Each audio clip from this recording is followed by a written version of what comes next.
ರಾಜ್ಯ ಸರ್ಕಾರದ ಕಡೆಯಿಂದ ಮಹಿಳೆಯರಿಗೆ ಒಂದು ಭರ್ಜರಿ ಗುಡ್ ನ್ಯೂಸ್ ಬಂದಿದೆ. ಅದರ ಬಗ್ಗೆ ನಾವು ಈ ವಿಡಿಯೋದಲ್ಲಿ ಮಾಹಿತಿಯನ್ನ ತಿಳ್ಕೊಂತಾ ಹೋಗೋಣ. ವಿಡಿಯೋವನ್ನ ಸ್ಟಾರ್ಟ್ ಮಾಡ್ತೀನಿ. ಅದಕ್ಕಿಂತ ಮೊದಲು ಲೈಕ್ ಮಾಡಿ ಮತ್ತೆ ತಪ್ಪದೆ ಸಬ್ಸ್ಕ್ರೈಬ್ ಮಾಡ್ಕೊಳ್ಳಿ. ಈಗ ನಾವು ಇನ್ಫಾರ್ಮೇಶನ್ ಅನ್ನ ತಿಳ್ಕೊಂತಾ ಹೋಗೋಣ.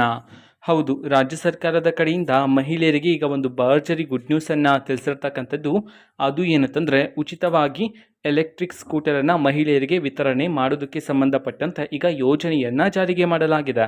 ಹೌದು, ಈಗ ಮಹಿಳೆಯರಿಗೆ ಸರ್ಕಾರದ ಕಡೆಯಿಂದ ಉಚಿತವಾಗಿ ಎಲೆಕ್ಟ್ರಿಕ್ ಸ್ಕೂಟರನ್ನು ವಿತರಣೆ ಮಾಡಲಾಗ್ತಿದೆ ಅಂತ ಹೇಳಿ ಇನ್ಫಾರ್ಮೇಷನನ್ನು ತಿಳಿಸಿರ್ತಕ್ಕಂಥದ್ದು. ಈ ಯೋಜನೆಗೆ ನೀವು ಅರ್ಜಿಯನ್ನು ಎಲ್ಲಿ ಸಲ್ಲಿಸಬೇಕು, ಅರ್ಜಿಯನ್ನು ಸಲ್ಲಿಸೋದಕ್ಕೆ ಯಾವ ಡಾಕ್ಯುಮೆಂಟ್ಸ್ ಬೇಕಾಗುತ್ತೆ, ಅದೇ ರೀತಿ ಯಾವ ಮಹಿಳೆಯರಿಗೆ ಮಾತ್ರ ಈಗ ಎಲೆಕ್ಟ್ರಿಕ್ ಸ್ಕೂಟರ್ನ ವಿತರಣೆ ಮಾಡಲಾಗ್ತದೆ, ಕಂಪ್ಲೀಟ್ ಆಗಿ ಇನ್ಫಾರ್ಮೇಷನನ್ನು ತಿಳ್ಕೊತಾ ಹೋಗೋಣ.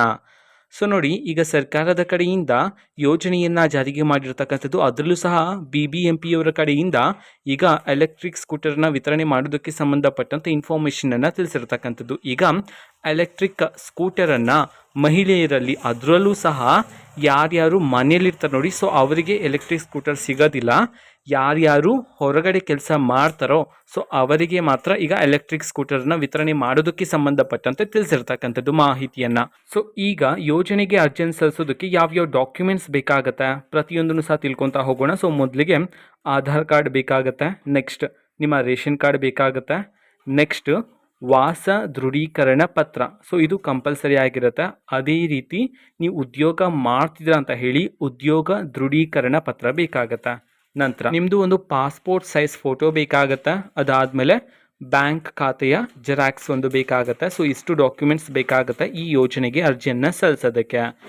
ಹಾಗೆಯೇ ಈ ಯೋಜನೆಯನ್ನು ಆಗಲೇ ಹೇಳಿರೋ ಹಾಗೆ BBMPಯವ್ರ ಕಡೆಯಿಂದ ಜಾರಿಗೆ ಆಗಿರೋ ಕಾರಣದಿಂದ ಬೆಂಗಳೂರಲ್ಲಿರ್ತಕ್ಕಂತಹ ಮಹಿಳೆಯರಿಗೆ ಮಾತ್ರ ಈಗ ಈ ಯೋಜನೆಯ ಲಾಭ ಅನ್ನೋದು ಸಿಗ್ತಕ್ಕಂಥದ್ದು. ಅಂತಂದರೆ ಬೆಂಗಳೂರಲ್ಲಿರ್ತಕ್ಕಂತಹ ಮಹಿಳೆಯರಲ್ಲಿ, ಅದರಲ್ಲೂ ಸಹ ಉದ್ಯೋಗ ಮಾಡ್ತಕ್ಕಂತಹ ಮಹಿಳೆಯರಿಗೆ ಈಗ ಎಲೆಕ್ಟ್ರಿಕ್ ಸ್ಕೂಟರನ್ನು ಉಚಿತವಾಗಿ ವಿತರಣೆ ಮಾಡೋದಕ್ಕೆ ಸಂಬಂಧಪಟ್ಟಂತೆ ಈಗ ಸರ್ಕಾರದ ಕಡೆಯಿಂದ ಮಾಹಿತಿಯನ್ನು ತಿಳಿಸಿರ್ತಕ್ಕಂಥದ್ದು.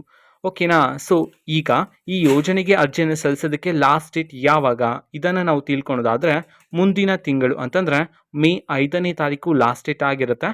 ಓಕೆನಾ? 5ನೇ ತಾರೀಕಿನ ಒಳಗಡೆ ನೀವು ಈ ಯೋಜನೆಗೆ ಅರ್ಜಿಯನ್ನು ಸಲ್ಲಿಸ್ಬೋದಾಗಿರುತ್ತೆ. ಇದು ಇವತ್ತಿನ ಒಂದು ವಿಡಿಯೋ.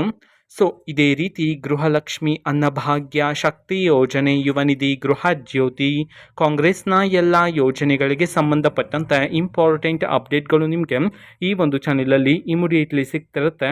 ಅದಕ್ಕೋಸ್ಕರ ನೀವಿನ್ನೂ ನಮ್ಮ ಚಾನೆಲನ್ನು ಸಬ್ಸ್ಕ್ರೈಬ್ ಮಾಡದೇ ಇದ್ದರೆ ಈ ಕೂಡಲೇ ಸಬ್ಸ್ಕ್ರೈಬ್ ಮಾಡ್ಕೊಳ್ಳಿ. ಸಬ್ಸ್ಕ್ರೈಬ್ ಮಾಡೋದ್ರ ಮುಖಾಂತರ ನಾನು ಯಾವುದೇ ವಿಡಿಯೋ ಹಾಕಿದ ತಕ್ಷಣ ನಿಮಗೆ ನೋಟಿಫಿಕೇಶನ್ ಸಿಗುತ್ತೆ. ಅದೇ ರೀತಿ ಫೇಸ್ಬುಕ್ ಚಾನೆಲ್ ಲಿಂಕನ್ನು ಡಿಸ್ಕ್ರಿಪ್ಷನ್ ಬಾಕ್ಸಲ್ಲಿ ಕೊಟ್ಟಿರ್ತೀನಿ, ಕ್ಲಿಕ್ ಮಾಡಿಬಿಟ್ಟು ಫಾಲೋ ಮಾಡಿ. Thank you, bye.